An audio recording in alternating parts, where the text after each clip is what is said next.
Bismillahirrahmanirrahim. Assalamualaikum warahmatullahi wabarakatuh. Alhamdulillah. Alhamdulillahilladzi khassa awliya'ahu bil karamah. Wa asyhadu an la ilaha illallah syahadatan tunji qailaha fi yaumil hasarati wan nadam. Wa asyhadu anna sayyidana wa nabiyyana Muhammadan abduhu wa rasuluh asy-syafi'ul musyaffa' fi arasatil qiyamah. Allahumma fasholli wa sallim wa barik alaihi wa ala alihi wa azwajihi wa dzurriyyatihi wa ashabihi alladzina fazu bis salamah. Amma ba'du, fa yaqulu maulana azza wa jalla fi muhkami tanzilih. A'udzu billahi minasy syaithanir rajim. Bismillahirrahmanirrahim. Ya ayyuhalladzina amanu kulu min thayyibati ma razaqnakum washkuru lillahi in kuntum iyyahu ta'budun. Wa qala Rasulul Karim fi ba'di ahaditsih. Ma mala ibnu Adam wi'an syarran min batni. Tibtum wa tauba mamsyakum wa tabawwa'tum minal jannati manzila. Hadirin kaum muslimin jamaah salat subuh Masjid Darul Muttaqin yang insyaallah mudah-mudahan senantiasa diberikan rahmat, hidayah, inayah serta keberkahan dan ridho dari Allah Subhanahu wa taala. Alhamdulillah di Sabtu pagi di tanggal 29 Muharram 1444 Hijriah di tahun baru Islam yang juga bertepatan dengan tanggal 27 Agustus 2022, Allah masih memberikan kepada kita nikmat panjang umur. Allah masih memberikan kepada kita nikmat kesehatan. Allah masih memberikan kepada kita nikmat keistiqomahan. Istiqomah dalam ketaatan, istiqomah dalam iman dan Islam yang mudah-mudahan bisa kita jaga sampai akhir kehidupan, sehingga bisa mengantarkan kita semua menggapai predikat husnul khotimah insyaallah. Salawat dan salam semoga tercurah kepada baginda Nabi Muhammad sallallahu alaihi wasallam, pada keluarganya, sahabat tabi'in, tabi'ut tabi'in wa atba'uhum, dan semoga sampai kepada kita selaku umatnya yang senantiasa mencintai dan juga merindukan pertemuan dengannya. Mudah-mudahan kita semua kaum muslimin, umat beliau, nanti ketika di hari kiamat termasuk di antara golongan ahlu syafa'ah, termasuk di antara golongan hamba Allah yang mendapatkan naungan dan perlindungan di hari yang tidak ada naungan dan perlindungan kecuali akan Allah berikan kepada hamba pilihan. Insyaallah mudah-mudahan kita termasuk di dalam golongan hamba-hamba pilihan Allah Subhanahu wa taala. Baik hadirin yang dimuliakan oleh Allah Subhanahu wa taala, mohon maaf baru pekan keempat ya. Ini jadwalnya pekan kedua, qadarullah wa masya'a fa'al. Kami sekeluarga baru diberi ujian sama Allah, sakit semua. Gantian anak yang kedua, terus anak yang ketiga, terakhir anak yang keempat, dikirain selesai, ternyata saya juga kena. Ya, alhamdulillah semoga menjadi kafarat, menjadi penghapus dari setiap dosa yang telah kami perbuat. Baik hadirin yang dimuliakan oleh Allah Subhanahu wa taala. Insyaallah kita akan melanjutkan tema pembahasan kita dalam kitab Minhajul Muslim. Kita sudah sampai ke adab al-akl wasyarb. Kita masuk ke adab makan dan minum. Nah, adab makan dan minum ini terbagi tiga. Nanti yang pertama adalah adab maqoblal akl. Adab-adab, etika, norma, nilai-nilai yang harus kita perhatikan sebelum kita makan. Yang kedua adalah adabul akl wa asna'ahu, yaitu tentang bab ketika kita sedang makan. Dan yang ketiga adalah adab ma ba'dal akl, adab berkenaan setelah selesai makan. Nah, insyaallah pada pertemuan kali ini kita akan membahas tentang adab ma qoblal akl. Adab-adab atau etika, norma yang harus kita perhatikan sebelum kita makan. Syekh di sini mengatakan al-muslimu yanzuru ila ta'ami wasyarab bi'tibarihima wasilatan ila ghairihima.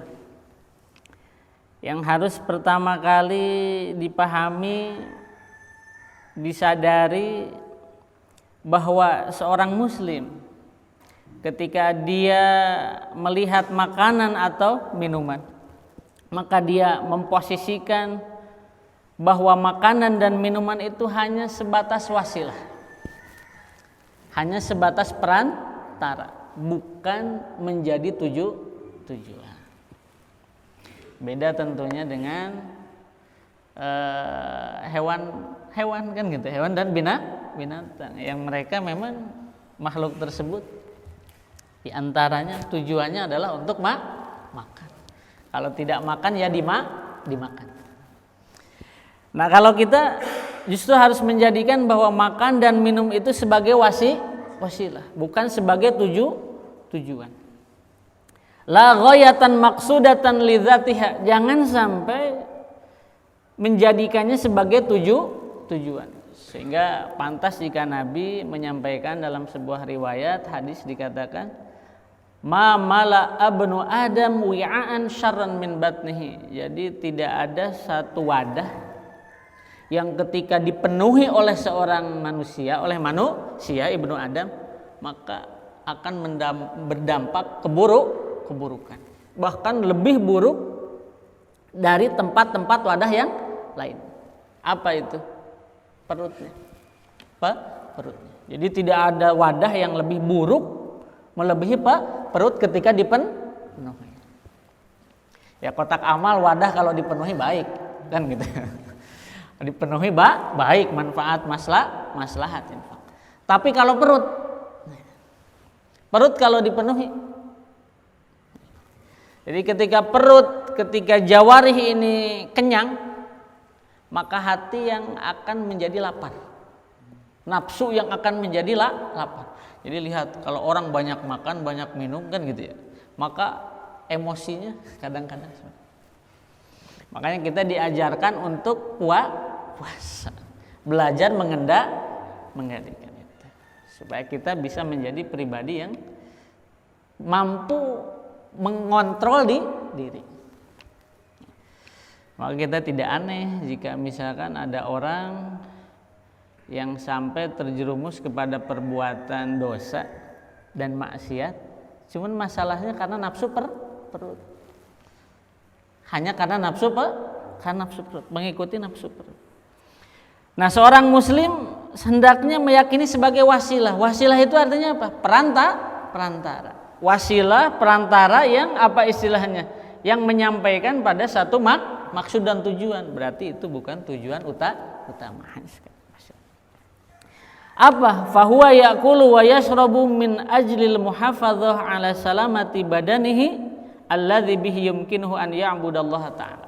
Jadi di sini dikatakan fahuwa, jadi dia itu seorang muslim itu ya'kulu ketika makan, wa yashrabu dan minum, min ajlil muhafadzah. Tujuannya apa?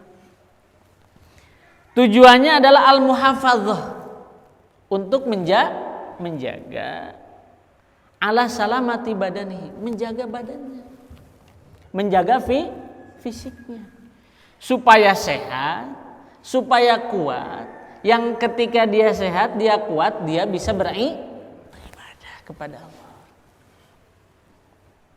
Bukan sebaliknya, sudah difasilitasi oleh Allah, sudah dipenuhi hajat kebutuhannya, digunakan untuk justru kemaksiatan kepada Allah Subhanahu wa taala. Nauzubillah, tsumma na'udzubillah min dzalik. Tilkal ibadatu allati tu'ahiluhu li karamati daril akhirah wa sa'adatiha. Yang ibadah tersebutlah yang sebenarnya akan mengangkat dia, akan menjadikannya menjadi pribadi yang mulia ketika di akhirat, dan juga bisa menjadi sebab dia bahagia. Jadi dalam perspektif pemahaman kita orang muslim, orang yang beriman, umat Nabi Muhammad SAW, ibadah itu menjadi sebab kebahagiaan hidup. Rezeki itu kan dibagi-bagi. Ada yang disebut rizku artinya al-wijdan, rizki yang sifatnya naluri. Ini ada ketika di masa kita kecil, ketika kita bayi. Di antara rizki wijdannya itu apa? Nangis, kan gitu ya. Nangis itu sebagai bahasa komunikasi bayi ketika ingin makan, lapar kan, ketika haus. Ini rizki. Sedangkan yang kedua adalah apa? Setelah itu rizkul akl, kita diberikan akal. Karena naluri saja kan tidak cukup. Kita diberikan akal sehingga dengan akal tersebut kita bisa mendapatkan nikmat yang lebih banyak dari itu. Ya ketika kita sudah balik, kita sudah dewasa, sudah besar, kita bisa melihat mana yang bisa menguntungkan, mana yang bisa mencela. Kita itu rizki. Kita diberikan akal sehat, itu nikmat dari Allah. Itu rizki. Sedangkan yang ketiga adalah apa? Apa artinya rizki yang sifatnya akal sehingga kita menjadi orang hebat, menjadi orang pintar, menjadi orang terkenal tanpa diimbangi dengan apa? Rizkul hidayah, nikmat hidayah. Begitu banyak orang yang pintar, yang hebat, punya jabatan tinggi, tapi tidak diberi hidayah, celaka hidupnya. Sengsara akhir hidupnya. Kelihatannya kaya raya, tapi sebenarnya tersiksa. Nah, hadirin yang dimuliakan oleh Allah Subhanahu wa taala. Nah, ini perspektif kita bahwa ibadah inilah yang menjadi sebab kita akan mendapatkan kebahagiaan hidup.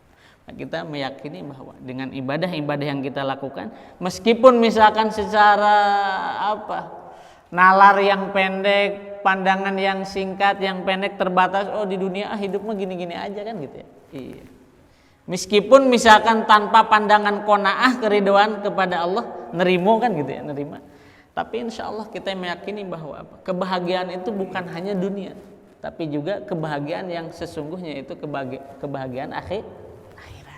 Apalah artinya kita diberikan fasilitas yang bisa menyebabkan kita bahagia di dunia, tapi ketika di akhirat kita sengsara.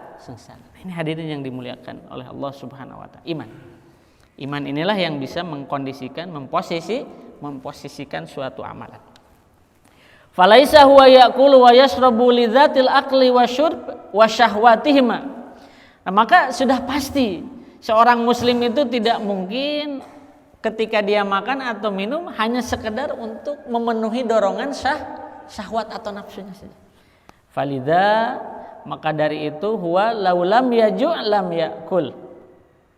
Maka seorang muslim itu kalau dia tidak lapar, dia tidak akan makan. Kalau kita kan kadang-kadang sekarang gaya hidup kan udah berubah ya. Gak lapar pun terus saja ngemil. Yang akhirnya menyebabkan apa? Mohon maaf, kesehatannya terganggu. Berat badannya tidak terkontrol. Dan ternyata Islam, adab Islam luar biasa. Telah mengajarkan, mendidik kita, kalau kita menerapkan adab-adab Islam itu, syariat, maka kita akan sehat. Ini hadirin yang dimuliakan oleh Allah Subhanahu wa taala. Walau lam ya'tash lam yashrab. Yang ketika dia tidak haus, ya dia tidak akan minum. Masya Allah. Berarti jelas maksud, motifnya. Wa qad warada anhu sallallahu alaihi wasallam qauluhu, sebagaimana yang terdapat pada sabda Nabi, nahnu qaumun, kita ini, kata Nabi, satu kaum, satu komunitas, suatu masyarakat yang la na'kulu, tidak akan makan hatta naju', sampai benar-benar kita lapar. Wa idza akalna, dan ketika kita makan pun fala nashba, kita makan tidak sampai kekenyangan. Jadi kalau istilahnya, kalau kata dalam riwayat yang lain, ya perut ini dibagi 3. Sepertiganya untuk makanan, sepertiganya untuk minum, sepertiganya lagi kosongin untuk bisa nafas. Jangan sampai udah makan, udah minum, ngap-ngapan. Karena apa? Nah, kalau bahasa Sundanya kamerkaan ya, kekenyangan. begah kan gitu ya, sehingga tidak sedikit justru yang sudah masuk dikeluarin lagi. Itu hati-hati. Jadi perbuatan yang sangat dibenci. Gitu. Makanya kita perlunya pengendalian diri, perlunya kontrol. Kita mampu mengontrol diri. Oh iya, udah cukup.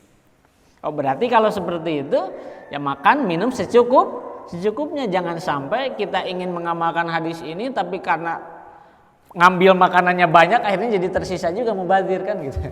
Apalagi makanan yang harus langsung habis. Nah, kita mampu mengontrol. Oh iya, kita makan cukup segini. Nah, kenapa bisa seperti itu? Karena hanya menjadikan makan minum itu sebagai wasilah aja.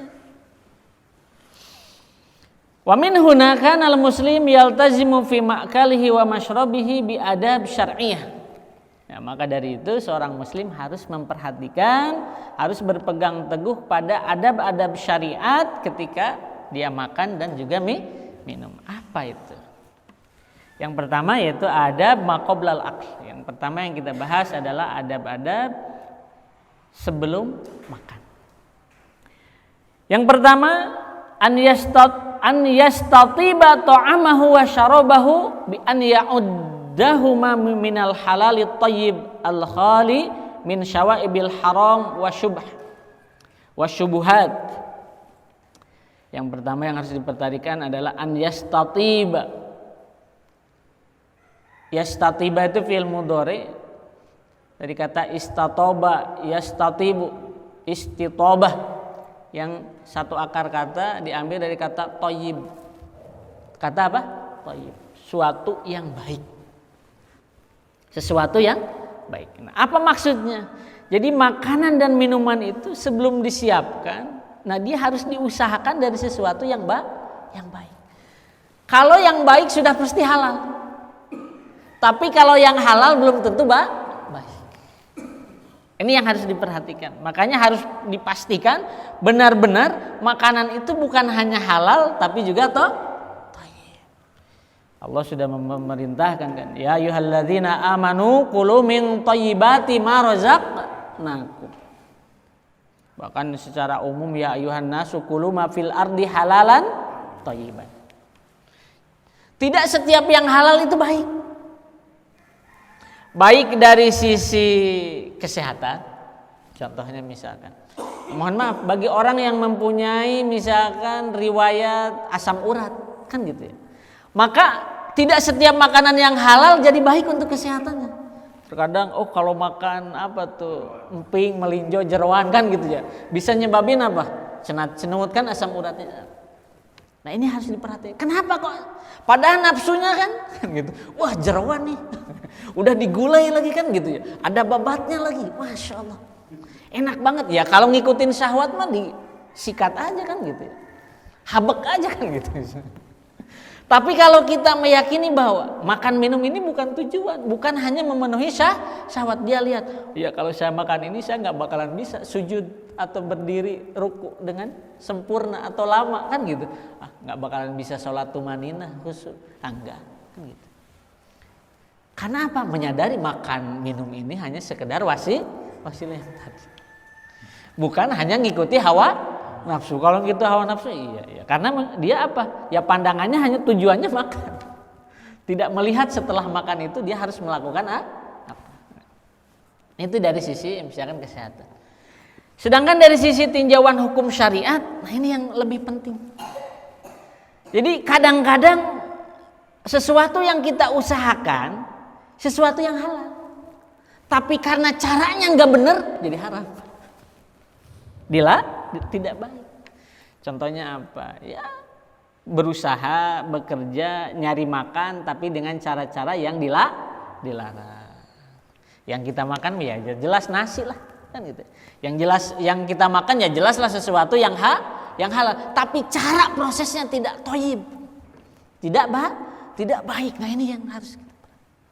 Bahkan dalam tinjauannya bukan hanya yang haram saja, tapi yang syubhat pun, yang abu-abu, yang nggak jelas, yang tidak kita yakini kehalalannya harus ditinggalkan. Ya nyari rezeki dengan cara nyolong kan gitu ya. nyari rezeki dengan cara korupsi, nyari rezeki dengan cara misalkan hal yang diharamkan, dengan judi lah kan gitu ya, dengan istilahnya dengan rentenir, riba dan segala macam. Nah ini hati-hati. Ya memang sesuatu yang masuk ke perutnya halal, tapi caranya itu. Makanya tidak setiap yang halal itu thayyib dibenarkan. Dari sisi tinjauan syariat. Ini yang juga harus kita perhatikan. Jadi bahkan Allah sampai mengatakan kulu, perintah. Perintah itu kan ada 3 dalam tinjauan usul fikih. Kulu dalam kaidah asal al aslu fil amri lil wujub. Asal perintah itu menunjukkan perkara yang wajib. Artinya ketika Allah mengatakan ya ayyuhalladzina amanu, manggil orang-orang beriman, wahai orang-orang yang beriman, kulu, wajib hukumnya kalian makan. Untuk apa kan wajibnya tersebut? Min thayyibati ma razaqnakum. Tapi wajibnya tersebut diikat dengan sesuatu yang baik dari rezeki yang diusahakan yang Allah berikan. Artinya wajib juga kita mengusahakan harta tersebut dengan halalan thayyiban. Nah ada 3 apa? Kalau perintah itu datang minal a'la ilal adna, nah ini perintah namanya, asal amr. Datang dari atas ke bawahan berarti instruksi kan itu ya. Berarti ini hukumnya wajib harus. Nah kalau datang dari bawah misalkan, oh berarti perintah ini sifatnya permintaan kan gitu ya. Misalkan berikan, kan itu perintah. Tapi sifatnya datangnya dari bawah, maka itu disebut doa. Makanya ketika kita minta kepada Allah, Allahumma rzuqna, kan gitu ya. Artinya kita bukan merintah Allah, tapi kita sedang memohon, meminta kepada Allah diberikan rezeki yang berkah, diberikan rezeki yang baik, yang halalan thayyiban, diberikan rezeki yang luas. Sedangkan kalau datangnya misalkan permintaan ini perintah ini dari yang sama, sejajar, selevel, nah itu disebut iltimas. Itu disebut iltimas. Nah, dalam bahasa ilmu balaghah dikatakan demikian. Nah ini datang dari mana? Dari yang posisinya lebih tinggi ke yang bawah atau sejajar atau dari bawah ke atas? Dari atas ke bawah. Dari Allah yang paling mulia, yang derajatnya paling tinggi, yang tidak akan bisa ada mampu menyamainya, kepada kita yang menjadi hambanya. Berarti inilah yang dikenakan kaidah yang tadi, hukumnya wajib. Memang kalau makan itu mubah. Tapi kalau dilihat dari proses mencari makanannya, kan bukan hanya sekedar makan, tapi dari proses awalnya mencari makanan yang halal dan thayyib, ini hukumnya wajib. Ini hadirin yang dimuliakan oleh Allah Subhanahu wa taala. Selain juga makna thayyib di sini kalau berkenaan dengan makan, berarti harus memastikan si makanan tersebut itu adalah laisa bimustaqdzar wala mustakhbath. Jadi makanan tersebut ya tidak kotor, tidak najis. Dipastikan makanannya bersih. Kalau kita mungkin dipastikan makanannya steril. Itu dicuci dulu. Kalau kita langsung beli makanan kan nggak langsung dimakan ya. Cuci dulu yang bersih, cuci sampai benar-benar steril lah, higienis seperti itu, Mas. Itu yang hadirin yang dimuliakan oleh Allah Subhanahu wa taala. Islam sangat memperhatikan itu. Kebersihan badan, kebersihan tempat makan, juga kebersihan hati yang menjadi sumber nyawa ruh bagi seorang yang beriman kepada Allah. Kemudian yang kedua, an yanwiya bi aklihi wa syurbihi at-taqwiyah ala ibadatillah. Ini harus diniatkan. Motif ketika dia makan atau faktor yang mendorong dia mau makan dan minum itu untuk takwiyah. Takwiyah itu diambil dari kata qawiyun, untuk menguatkan kita supaya kita bisa ibadah. Nah, takwiyah di sini kan dari sisi fisiknya, badannya ya kita menjadi kuat, nggak loyo, nggak lemes kan gitu. Tidak lapar. Kita kalau sholat lagi lapar gimana? Ya kalau laparnya karena puasa mah kan diniatin bisa tetap khusyuk. Tapi kalau laparnya nggak puasa, Masya Allah, kan gitu ya.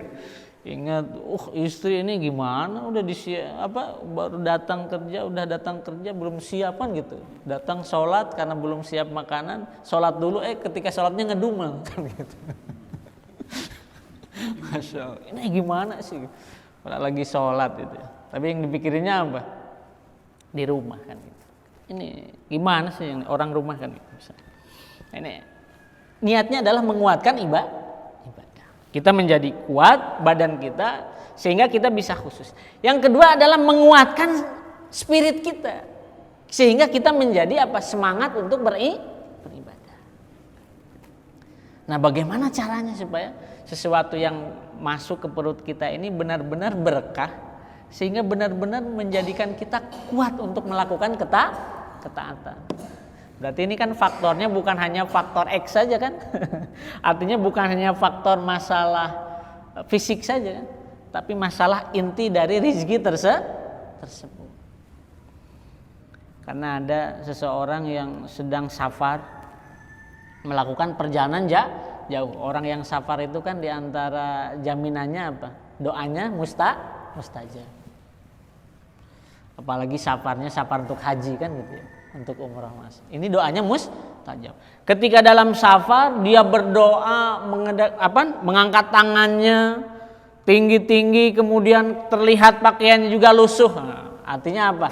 Kalau mengibaratkan pakaian lusuh itu berarti menjelaskan bahwa orang tersebut memang orang yang butuh. Orang yang butuh. Jadi kalau dalam orang mau ngasih itu kan suka dilihat-lihat ya. Oh, ini mah butuh banget, ini mah kelihatannya nggak terlalu butuh kan. Nah, ini orang kelihatan pakaiannya compang-camping, kotor, berarti menunjukkan orang ini butuh sekali, punya hajat yang besar, yang banyak.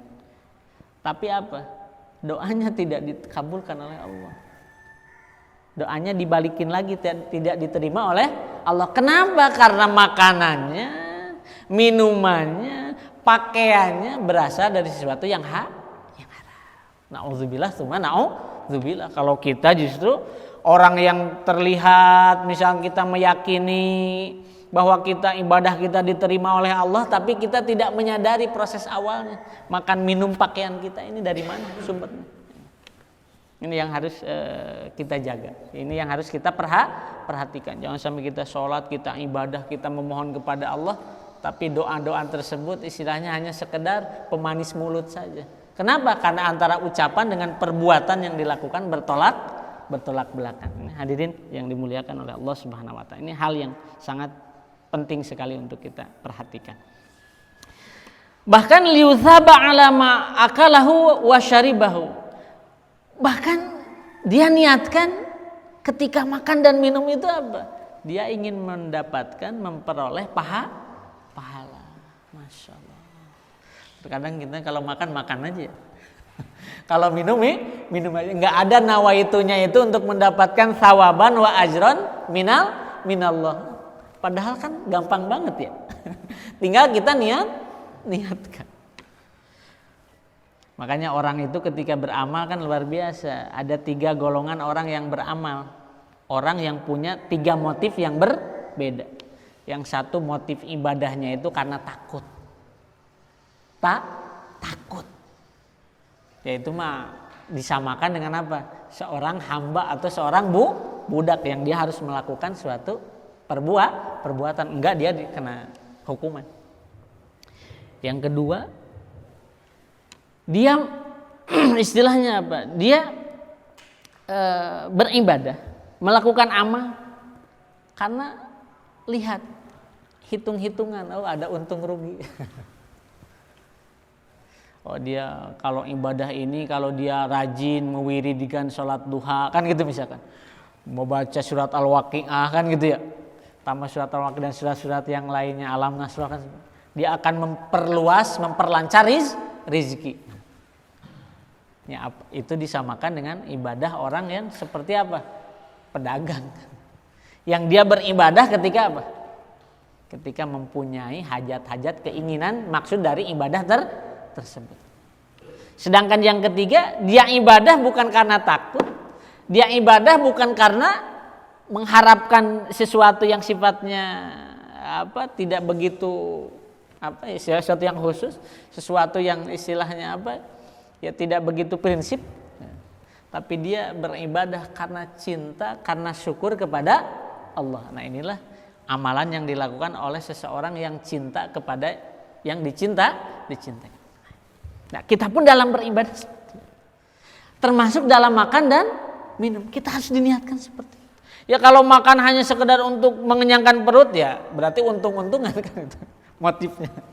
Ya kita kalau makan karena kita takut salatri kan gitu, kita takut misalkan nggak kuat kan gitu, kita takut pingsan ya apa bedanya? Tapi kalau kita niatkan makan dan minum itu untuk mencari pahala keridhaan dari Allah Subhanahu Wa Taala, ini yang juga harus kita perhatikan. Kenapa fal mubah? Perkara yang mubah yasiru bihusni niyah ta'atan yuthabu alaihal muslim. Terkadang perkara yang mubah ini tapi karena dilandasi motif niatan yang baik, niatan yang benar, maka menjadi atau bernilai suatu ketaatan yang ketika dilakukan mendapatkan pahala. Ini tinggal masalah apa? Niat. Bismillahirrahmanirrahim. Niatin ya Allah. Ingin mendapatkan pahala dari Allah Subhanahu Wa Taala. Makanya ruba amalin shaghirin, tidak sedikit dalam artian banyak amalan-amalan yang kecil. Tukabbiruhunniya, tapi menjadi besar, bernilai di sisi Allah dikarenakan niat. Makanya jangan sampai lupa niat dalam melakukan apapun, termasuk dalam makan dan minum. Yang ketiga adalah an yaghsila yadayhi qoblal aql in kana bihima adzan aw lam yata'akkad min nadhafatihima. Yang ketiga yang diperhatikan adalah membersihkan, mencuci kedua tangan ketika kita mau makan. Ini bahasanya yadaih, bukan yadun. Kalau yadun itu kan berarti satu. Kalau ini yadaih, dua banyak kan Pak Ustadz yang makan pakai tangan kanan. Iya, tapi nanti kalau megang, terkadang megang dipoteknya pakai tangan kanan, dimasukinnya pakai tangan kanan. Tapi ketika megangnya kadang-kadang tangan kiri. Ya kalau nggak bersih ya nanti akan ke bawah juga, kemakan juga. Nah ini mencuci kedua tangan tersebut. Terkhusus, wabil khusus ketika apa? Ya kita habis beraktivitas, kita habis melakukan pekerjaan, kita habis megang-megang barang-barang tertentu dari luar yang dipastikan di sana ada kotoran, baik yang terlihat atau yang tidak terlihat. Harus. Atau ketika kita meyakini bahwa kita nggak yakin ini bersih kan. Ada kekhawatiran ya kita cuci. Ini yang penting. Terkadang ya kita mah gabres aja ya. Wah kuat ini. Kalau ada istilah lagi di Sunda mah apa istilah? Carang karuntah katanya. Insya Allah yang dimakan nggak bakalan nyebabin jadi penyakit, nggak bakalan jadi efek kan gitu. Enggak. Kalau diniatin ini mengikuti adab Islam jadi pahala. Ini akan menjadi sumber pahala dari Allah Subhanahu Wa Taala. Yang keempat adalah an yadu'a ta'amahu ala sufrati fauqal ard. Nah ini. Jadi si makanan atau si minuman itu harus dialasi. Harus dialasi. Kalau buah-buahan itu ya dialasi, di wadah. Jangan dibiarkan apa istilahnya? Digeletakin aja seperti itu. Harus diwadahin. Ini dimuliakan. Ditempatkan. Ya kita aja kan ingin ditempatkan kan gitu. Di tempat yang terbaik, di tempat yang sama. Kita pun harus punya adab ingin memuliakan makanan itu. Nah, kemudian ditempatin, dialasin, kemudian apa? Digelar. Artinya digelar. Kalau kita mah mungkin apa? Makanannya sambil botra, makan rame digelar. Itu Masya Allah. La ala ma'idatin idhada aqrabu ila tawadu. Nah, tidak apa istilahnya ya, kalau di zaman dulu, di zaman Nabi kan. Artinya sangat beda, kontras sekali dengan zaman sekarang. Perbandingannya adalah apa? Kebiasaannya.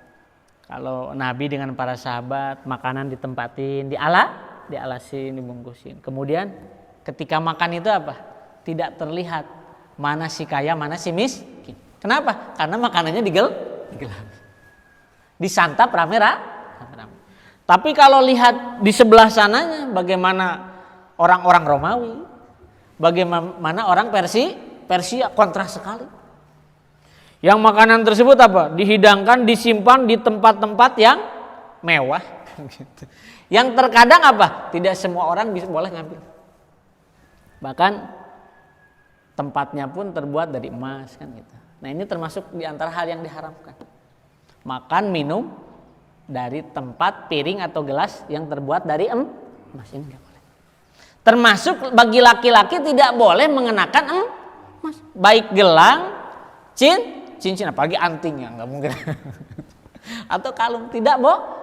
Sekaya-kayanya orang laki-laki muslim tidak boleh mengenakan emas, nggak boleh. Karena kalau di Jawa kan sudah emas. Iya, sudah emas kan, tanpa emas pun jadi sudah apa? Udah dipanggil emas kan gitu. Ini hadirin yang dimuliakan oleh Allah. Jadi kenapa? Karena motifnya nanti akan salah kesana, salah kaprah. Ya pasti kalau seperti itu ya berlebihan.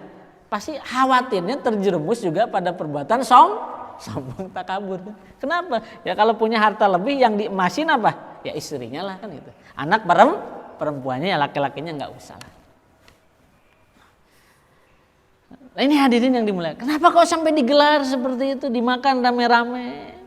Ini menunjukkan apa? Sikap, sifat tawadu. Nah, berarti intinya apa? Kalau zaman sekarang Pak Ustadz kita ada meja makan kan gitu ya. Ya silahkan.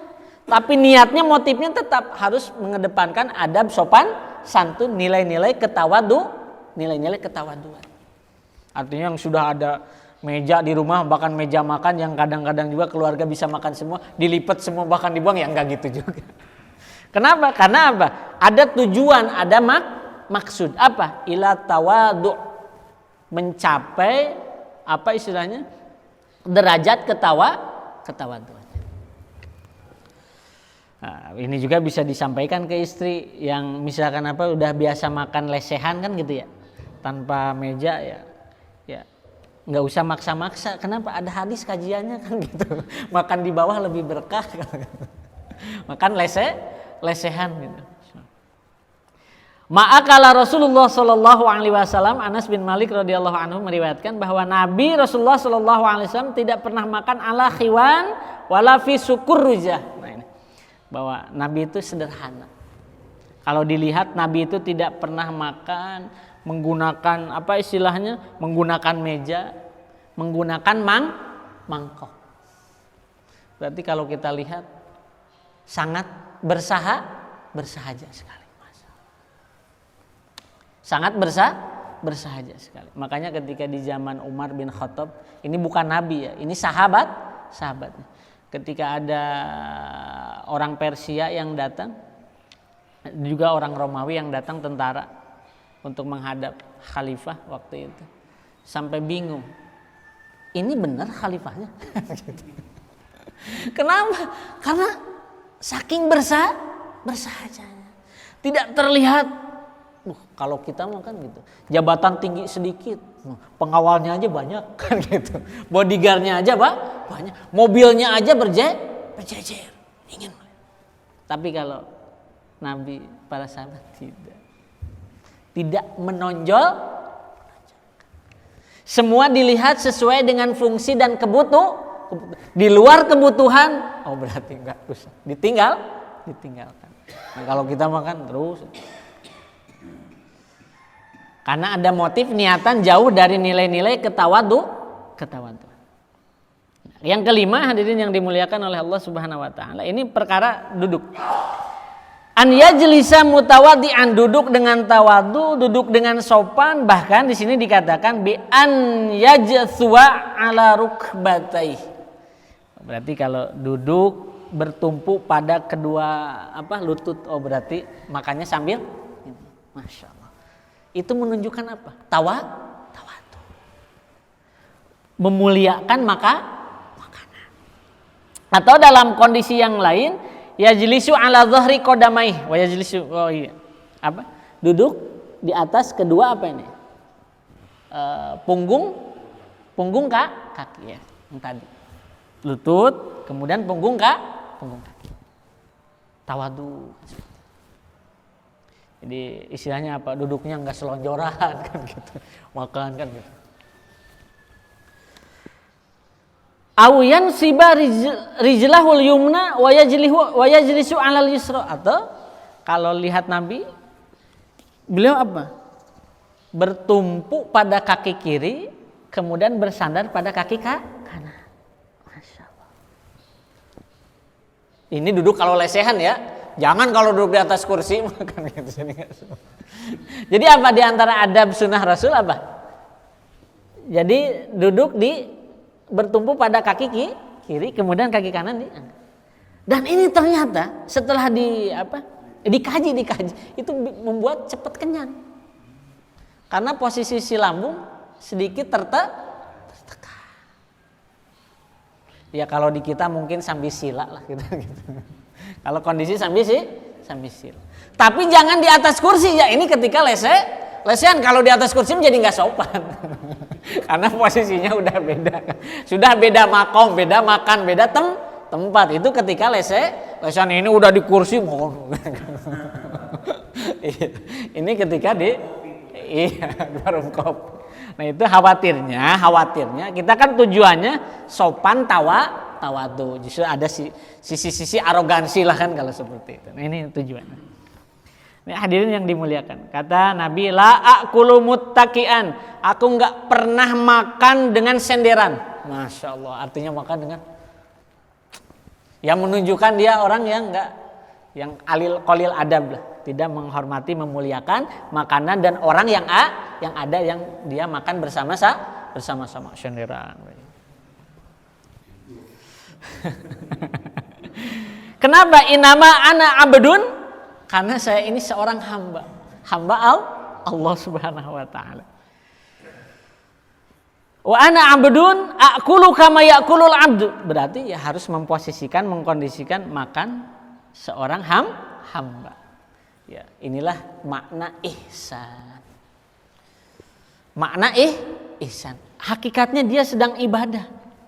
Tapi dia menyadari bahwa ibadahnya tersebut langsung berhadapan disaksikan oleh Allah Subhanahu wa taala. Wa ajlisu kama yajlisul abdu, dan aku pun duduk sebagaimana duduknya seorang hamba. Oh, dia memuliakan Allah kapanpun dan dimanapun juga. Yang keenam, an yardo bil mawjud minat ta'am. Nah ini nerima, meridhoi makanan yang ada.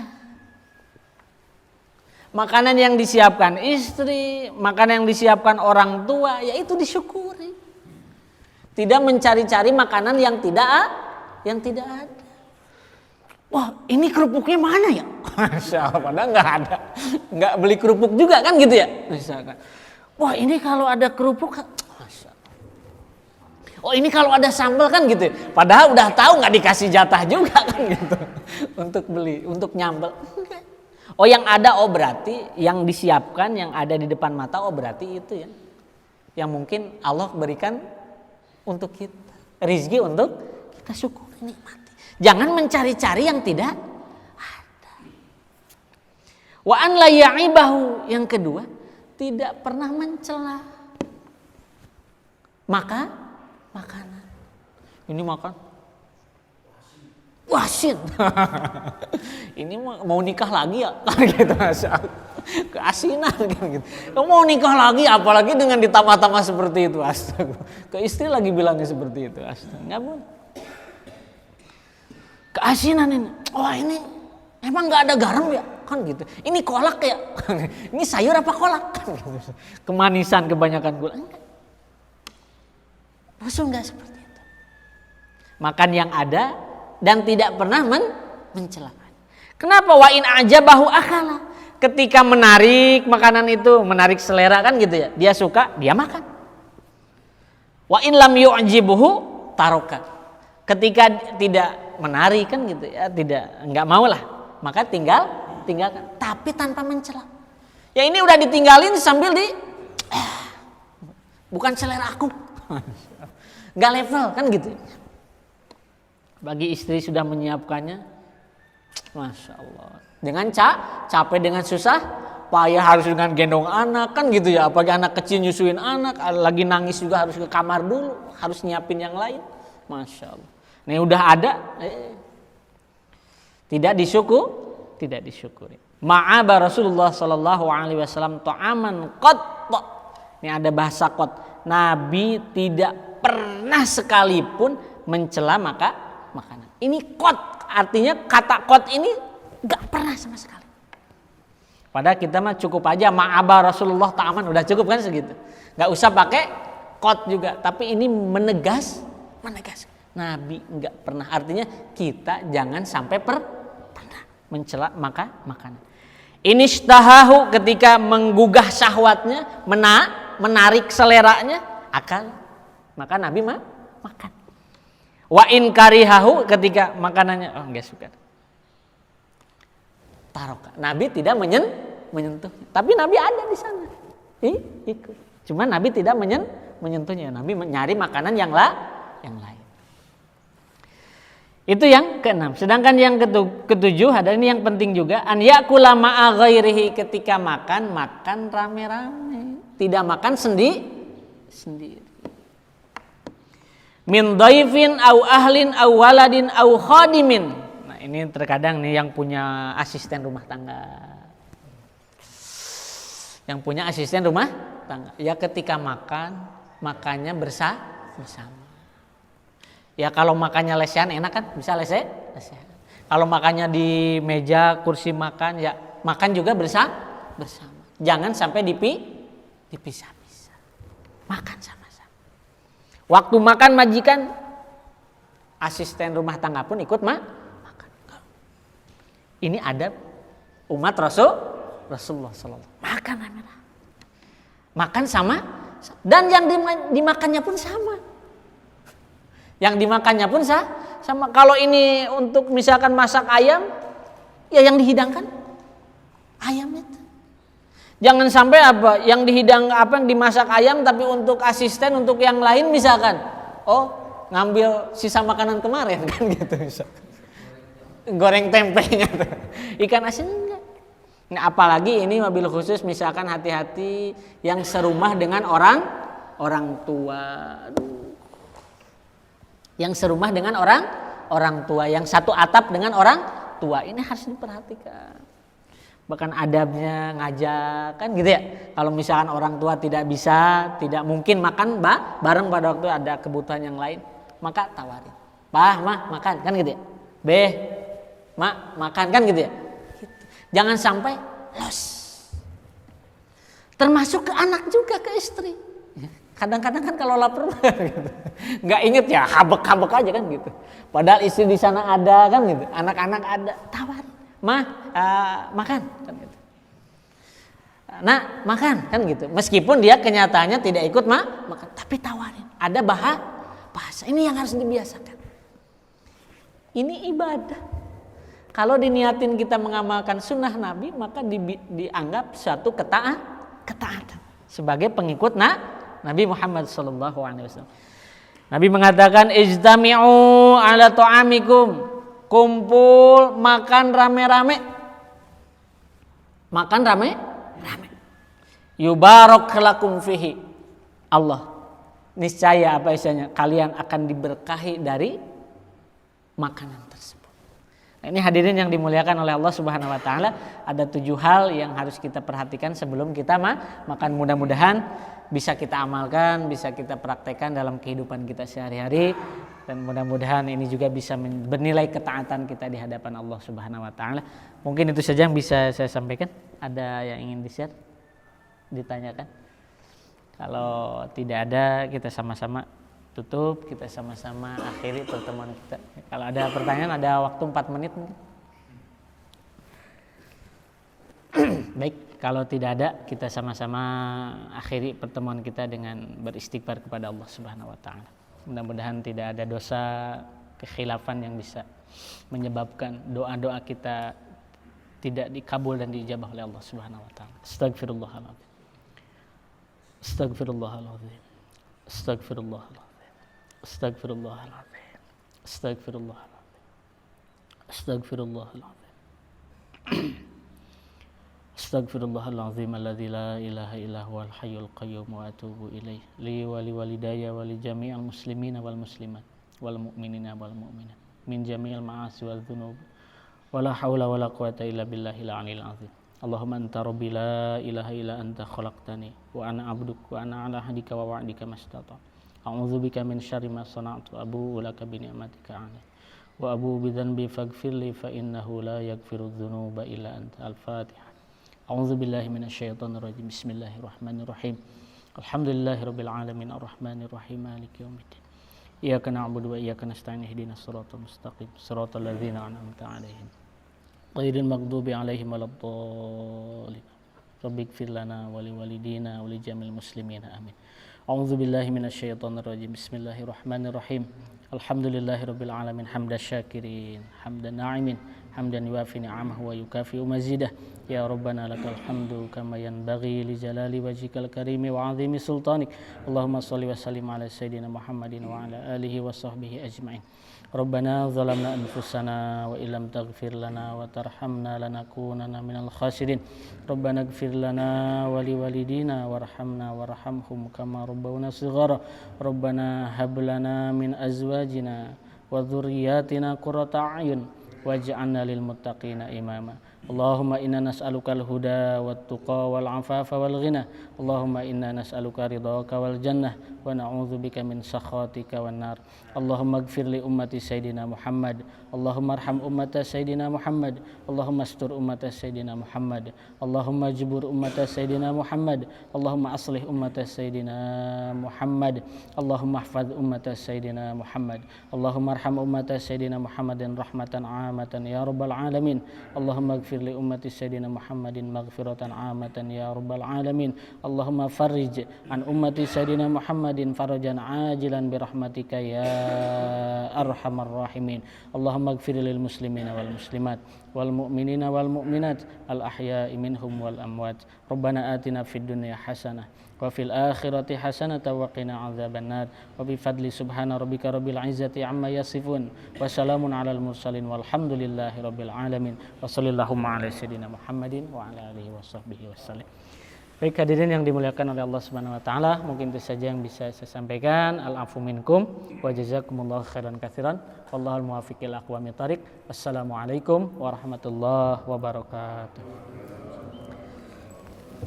Bismillah.